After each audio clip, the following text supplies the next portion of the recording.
Now at this point, I know you may be asking, what kind of mic should I get? You're making a podcast right now, Dimitri. What mic are you using?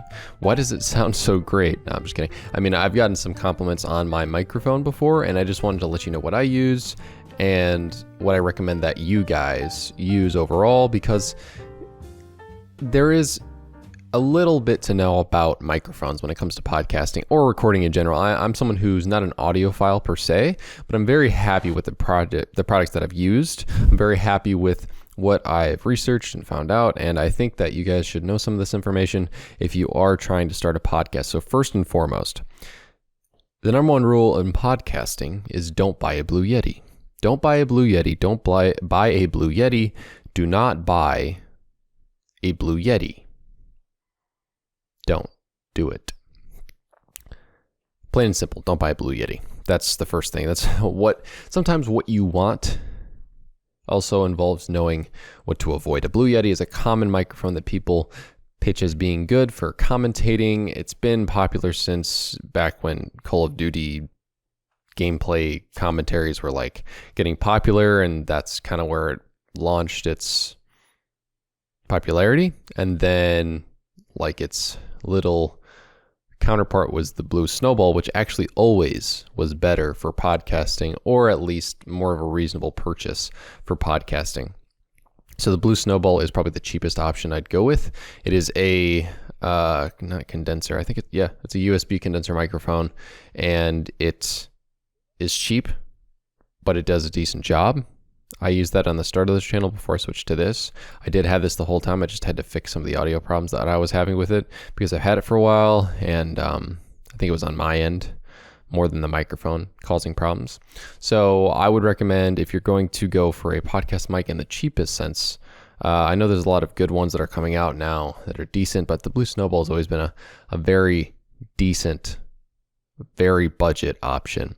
What I would recommend that's a middle ground for a lot of people is this microphone, the Audio-Technica AT2020. Now you can go with the USB version, which is not what I have. I have the XLR version because I actually bought it by accident, and then I had to buy what's called a preamp. So essentially an XLR microphone does not have the capabilities to plug in directly to your computer.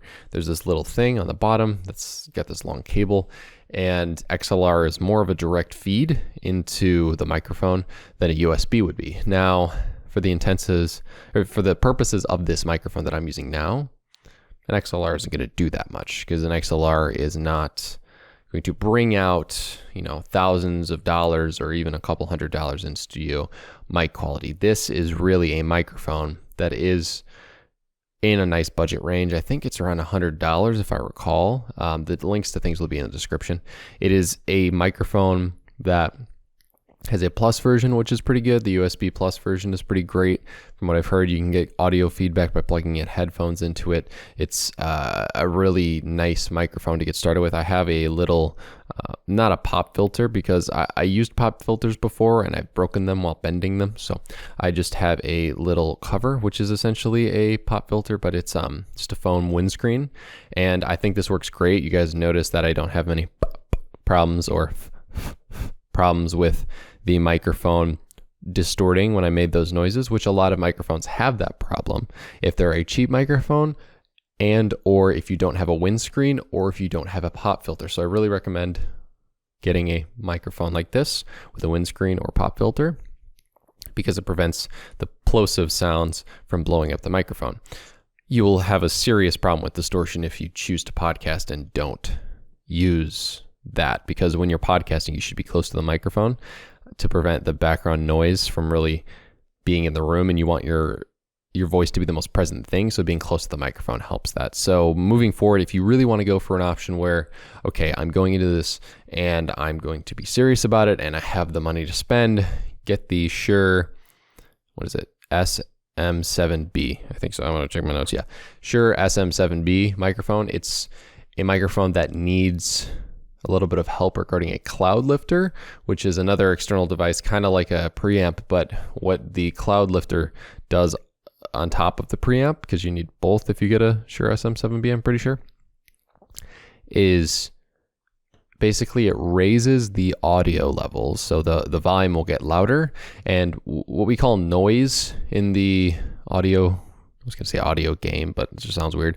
What's called noise when you're doing video or audio is like, I guess specifically for audio, noise is that background noise, like that like hissing sound that happens.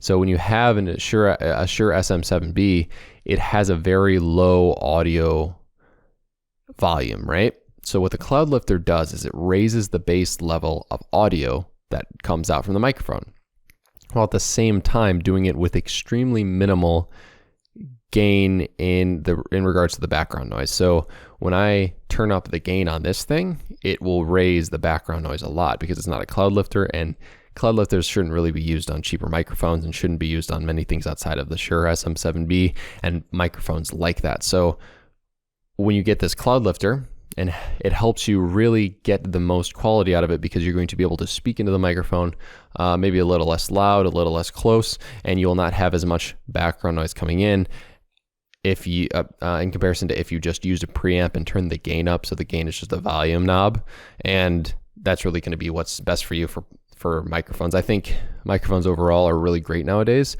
What you got to do is you got to find something that works for you, something that's in your price range that isn't tinny. You don't want anything that sounds tinny. I think this microphone does a decent job of bringing out the nice qualities of my voice. I don't have the perfect voice. I don't have the perfect radio voice. I could like put on a fake charade sort of voice and it could maybe sound better.